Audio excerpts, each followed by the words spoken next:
He said, but name your price in the beginning. If it ever gets more expensive than the price you name, get out of there. Mm-hmm. Thus, Africa.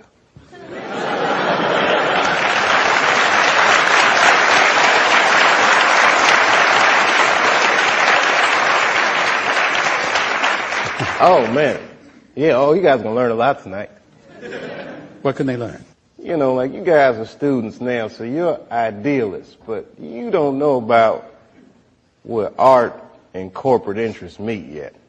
Just prepare to have your heart broken. Like, in a way. You see him laughing, that evil laugh?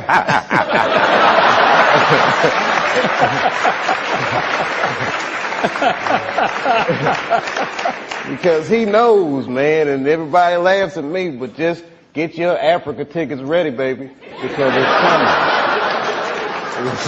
It's coming. You have no idea. When Martin Lawrence was in that chair, we talked about Blue Streak. I love that dude. He played a role in your life, I believe. How do you feel about him as a person, as an artist? Martin Lawrence is the guy that showed everybody you can make it from D.C. to Hollywood.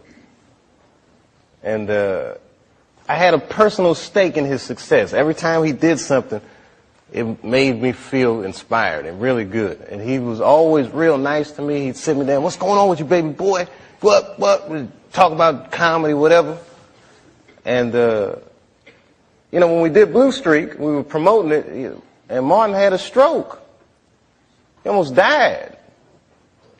And then after that, I saw him, and I was like, oh, my God, Martin, are you okay? And he said, I got the best sleep I ever got in my life.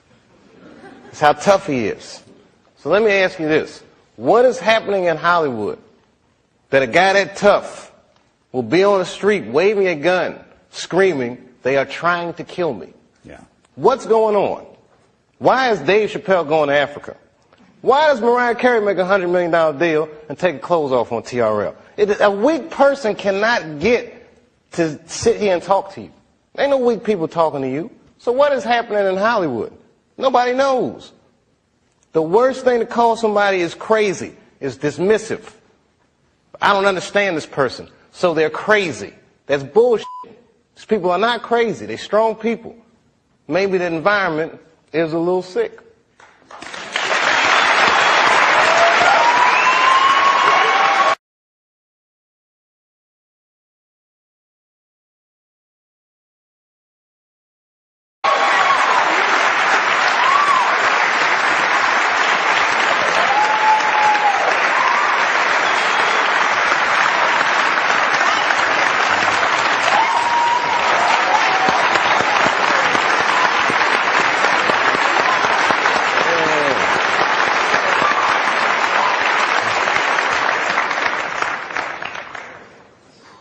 Oh, I'm dropping dimes tonight. I've had a long year, Mr. Lipton. I was in Ohio. I get a call on my cell phone from Hollywood. I'm like, hello, Hollywood. They're like, hello, Dave. They're like, that pilot you did for Fox, looks like they want to pick it up. We need you to come out because they want to meet with you. And I was like, well, listen, I can't really come out right now. Got a real bad situation at home. Can we talk about this on the phone? No, they would rather meet with you in person. But you know, like the whore that they turned us into, I jumped on that plane and left my father's bedside, which I regret to this day, and I went out and I sat with these people in this room, and if you can imagine a large circle of people, and I was 12 o'clock, the black dude. Yeah, Dave, we really liked the show, but the pilot episode was about me getting booed off stage at the Apollo. They go, but what are we going to do about it? I mean, there's not really any white people in it. I said, well, it's about the Apollo. It's not really white. Well, we were thinking about the girl on the show. We didn't think she was that funny, not that good looking. I think we should recast her, maybe. And they started using terms like universal appeal. Basically saying they want me to recast the girl with a white woman. I said, I don't think I can do this, and I quit. On the cover of Variety, Chappelle pulls the race card. The race card. And I get calls from Newsweek, 60 Minutes. Everybody, we want your story. Man, I'm scared to death. I'm like Rosa Parks or something. I'm like, I'm not ready for this. I was just venting a little bit. Been commuting back and forth to Ohio so much, that's when I bought the farm, which I called the F*** you Hollywood farm. Did you stay in Yellow Springs for a while? Look, man, at that point in your life, it's something so real in contrast to what Hollywood is, a very powerful illusion. Like, oh, this is bullshit. Look, I've been spending so much time doing this. What about my family? What about my friends? Wait, whatever happened to my friends? Damn, I don't even have any friends. Ugh. So I bounced, man.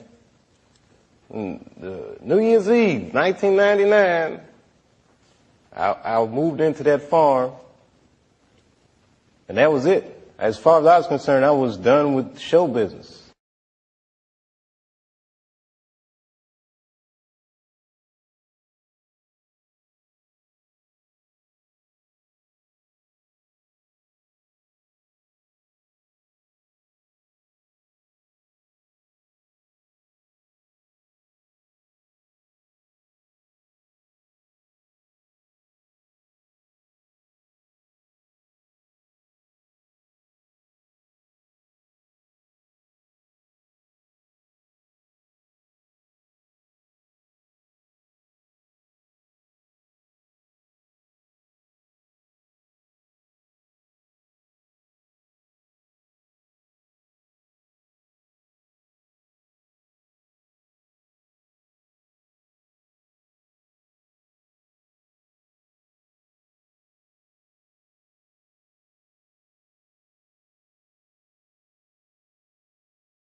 What should they understand, Dave?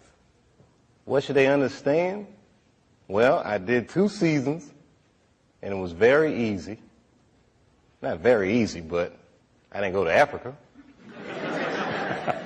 And then suddenly when I'm getting paid what they said was $50 million, I can't do it anymore.